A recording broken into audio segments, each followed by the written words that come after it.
Hi friends, welcome back to my channel Mani's Time. Friends, 30 days diet vlogல டே பார்த்தீங்கன்னா 12 தான் பார்க்குறோம். சண்டே அன்னைக்கு எடுத்த வீடியோ. வெயிட்டு 76 100 இருக்குது. 200 கிராம் கம்மி தான் ஆகியிருக்கு.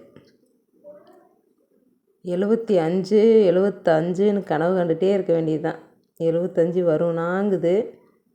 செக் பண்ணி பார்த்தாலும் அதே வெயிட்டு தான். சரி ஒரு வழியாக அப்படி தான் இருக்கும் போல இருக்குன்ட்டு ஞாயிற்றுக்கிழமை மாவரைக்கிற வேலை இருக்குது. அதுக்கப்புறம் பூரி சுட்டு ரொம்ப நாள் ஆகுது. அதனால பூரி சுடுறதுக்காக ரெடி பண்ணிகிட்டு இருந்தேன். மாவு வந்து காலையிலே அரைச்சி எடுத்துட்டோம்னா ஒரு வேலை மிச்சமாக இருக்கும். இல்லாட்டி பொழுதோடு அரைச்சோம்னா பொழுதுக்கும் வேலை செஞ்சுட்டு இருக்க மாதிரியே இருக்கும். கிச்சனில் காலையில் சமையல் வேலையை பார்த்துட்டே அப்படியே மாவு அரைச்சி எடுத்து வச்சிடலாம்னு மாவு அரைச்சிட்ருக்கேன். உளுந்து ஓடிட்டுருக்கு. உருளைக்கிழங்கு வைக்கணும். அதுக்கப்புறம் பார்த்திங்கன்னா காஃபி எங்கள் மாமியாருக்கு போட்டு கொடுத்தேன். சுடு தண்ணி வச்சுருக்கேன். மாவு பிசையணும். இத்தனை வேலையும் இருக்குது. காலையில் வெயில் அடிக்கிறதுனால சிலம்ப கிளாஸ் வேணாம், ஈவினிங் வச்சுக்கலாம் அப்படின்னு மாஸ்டர் சொல்லிட்டாரு. புதுச்செடி தான் வாங்கிட்டு வந்திருந்தாங்க நேற்று. நல்லா பூ மலர்ந்துருந்தது. காலையில் பார்க்குறேன் கொட்டி போச்சு. தங்கச்சி வீட்டில் செவ்வந்தி செடி, நல்லா ஃபேண்டா கலரில் ரோஸ் செடிலாம் வாங்கிட்டு வந்திருக்காங்க. நான் 2 ஐஸ் க்யூப் போட்டு இந்த ட்ரிங்க் எடுத்து குடித்தாச்சு. அதுக்கப்புறம் உருளைக்கிழங்கு குருமா தான் ரெடி பண்ணுறேன். வெங்காயம், தக்காளி, பச்சை மிளகா, சோம்பு இதையெல்லாம் நல்லா போட்டு வதக்கி விட்டாச்சு. எண்ணெய் ஊற்றி சோம்பு போட்டு பொரிய விட்டு பச்சை மிளகா, வெங்காயம் போட்டு தாளிச்சிட்டு அதுக்கப்புறம் தக்காளி போட்டு தாளிச்சாச்சு. அது வதங்கிட்டு இருக்கும்போதே இங்கிட்டு மாவு வந்து தேய்ச்சி வச்சுட்டேன். எண்ணெய் காஞ்சதும் எண்ணெயில் போட்டு எடுத்துடலாம்னு. மாவு பிசையும் போது பார்த்திங்கன்னா ரவை போட்டு தான் பிசைஞ்சேன். சுட்டதுக்கப்புறமும் புஷ்ஷுன்னே இருக்கும் அப்படின்னு நினச்சி. ஆனால் சுடும்போது தான் புஷ்ஷுன்னு வந்தது. அதுக்கப்புறம் எடுத்தேன். அது வந்து அப்படியே சப்பாத்தி மாதிரி ஆயிடுச்சு. இது என்ன மெத்தட் அப்படின்றது தான் தெரியல. உங்களுக்கு தெரிஞ்சால் சொல்லுங்கள். எந்த மாதிரி ரவை போட்டு பிசையணும் அப்படின்றத. இல்லை புஷ்ஷுன்னு வந்தது. அதுக்கப்புறம் சப்பையாயிடுச்சு. பசங்களாம் ஏமாந்து போயிட்டாங்க. நான் சொன்னேன் ரவை போட்டு பிசைஞ்சிருக்கனால சாப்பிட்ற வரைக்கும் புஷ்ஷுன்னே இருக்கும் அப்படின்னு. அது நமக்கு தெரியல. குருமாவும் ரெடி. உருளைக்கிழங்கு நல்லா மசிச்சு விட்டுட்டு தேங்காயும் பொட்டுக்களையும் அரைச்சி ஊற்றிட்டேன். நல்லா இவ்வளோ இருந்தால் தான் எங்களுக்கு சரியாக இருக்கும். என் தங்கச்சி மட்டும்தான் சாப்பிடல, தங்கச்சி வீட்டுக்காரர் சாப்பிடல. அப்புறம் எல்லார் பேரும் சாப்பிட்டோம். நாங்கள் 4 பேர், எங்கள் மாமியார் 1, அப்புறம் என் தங்கச்சி பையன், பொண்ணு வேணான்ட்டா. அதுக்கப்புறம் நான் வந்து பிரேக்ஃபாஸ்ட் சாப்பிட்டு முடிச்சிட்டேன். எங்கள் மாமியார் வந்து மாவை கரைச்சி எடுத்து வச்சுட்டாங்க. லஞ்சு பார்த்திங்கன்னா சுரக்காய் கூட்டு வச்சுட்டேன், ரசம் வச்சுட்டேன், சாப்பாடு வந்து வடித்து வச்சுட்டேன். அந்த சைடு பார்த்திங்கன்னா கத்திரிக்காய் குழம்பு இருந்தது. அதுக்கப்புறம் கூட்டு அந்த உருளைக்கிழங்கு குருமா எடுத்து வச்சுருக்கேன். இது எல்லாம் இருக்குது. நம்ம வந்து எல்லா சமையலும் முடிச்சாச்சு லஞ்சுக்கு தேவையானது. அப்புறம் எனக்கு சாப்பாடு செய்யணும். ராகி கூழ் தான் ரெடி பண்ணிகிட்ருக்கேன். நமக்கு ரெடி பண்ணிடணும், இல்லைன்னா எதையாவது எடுத்து சாப்பிட்டுடுவேன். சாப்பாடு வடித்தாச்சுல, சாப்பாடே போட்டு சாப்பிட்லான்ட்டு சாப்பாடு போட்டு சாப்பிட்ருவேன். அதனால தான் ராகி கூழ் ரெடி பண்ணிகிட்ருக்கேன். சண்டேனா நான்வெஜ் தான் ஸ்பெஷலாக இருக்கும். ஆனால் இன்றைக்கி வெஜ்ஜிலே முடிஞ்சிருச்சு. நல்லா ராகி கூழ் நல்லா கரைச்சி தயிர் ஊற்றிட்டு வெங்காயம் கட் பண்ணி போட்டு இந்த சுரக்காய் கூட்டோடு வச்சு சாப்பிட்டேன். எல்லாத்தையும் கலந்து எடுத்து என் தங்கச்சி வீட்டுக்கு போனால் என் தங்கச்சி தூங்கிட்டு இருந்தா. சரி போய் எழுப்பி விட்றலாம் அப்படின்னு பார்த்தேன்.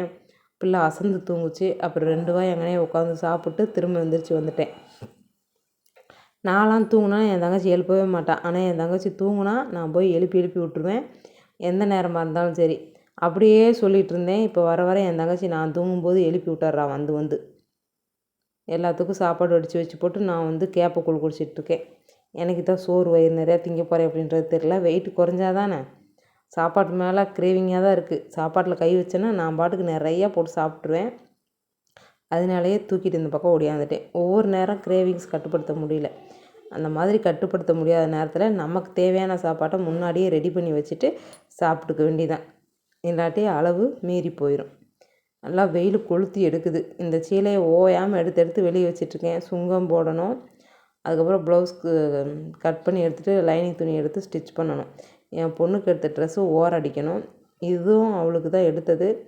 லைனிங் துணி எடுத்து வந்து ஸ்டிச் பண்ணணும். இதெல்லாம் எடுத்து வச்சுருந்தேன். சரி போகலாம் லைனிங் எடுக்கிறதுக்காக அப்படின்னு நினச்சேன். அப்புறம் எல்லாத்தையும் எடுத்து பார்த்துட்டு டேபிள் மேலேயே வச்சுட்டேன். ஃபஸ்ட்டு பீரோக்குள்ளே இருந்தது எடுத்துகிட்டு போகலான்னு சொல்லிகிட்டு இருந்தேன். அப்புறம் போகும்போது விட்டுட்டு போயிடுவேன். இன்றைக்கி இந்த 2 நாளாக டேபிள் மேலே எடுத்து வைக்கிறேன். அப்புறமா எடுத்து பையில் வச்சு உள்ளே வச்சிட்றேன். இப்படியே தான் போகுது. இது பொங்கலுக்கு எடுத்த ட்ரெஸ்ஸு.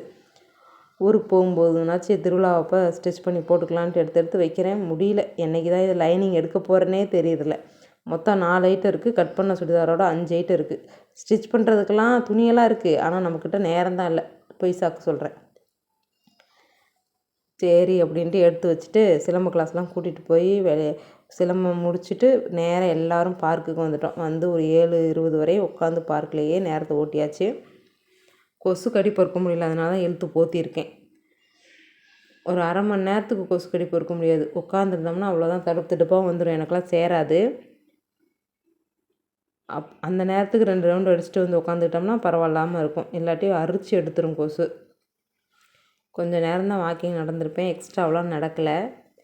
சரி வா போகலான்ட்டு நான் எந்திரிச்சதுக்கப்புறமா அவள் வரவே மாட்டேன்ட்டா. இரு போகலாம், ஜில்லுன்னு காற்றடிக்குது அப்படின்ட்டு வரவே மாட்டேன்ட்டா. சரி நீங்கள் உட்காருங்க, நான் முன்னாடி அப்படியே போகிறேன் அப்படின்ட்டு நான் கிளம்பிட்டேன்.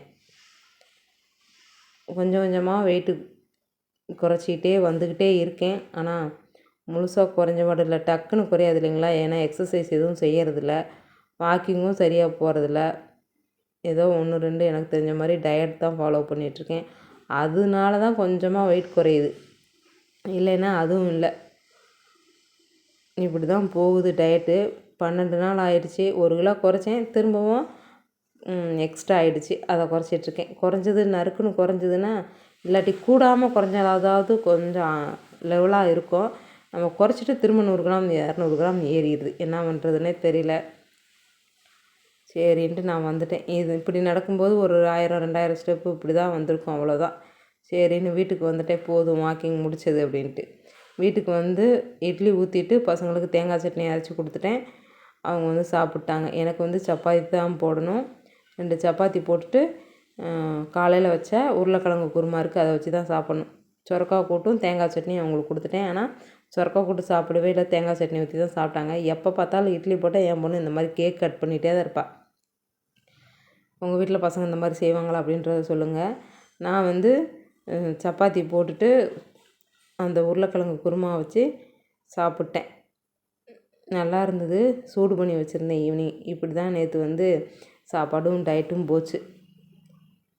உங்களுக்கு வீடியோ பிடிச்சிருந்ததுன்னா லைக் பண்ணிவிட்டு சப்ஸ்கிரைப் பண்ணிவிட்டு சப்போர்ட் பண்ணுங்கள் ஃப்ரெண்ட்ஸ்.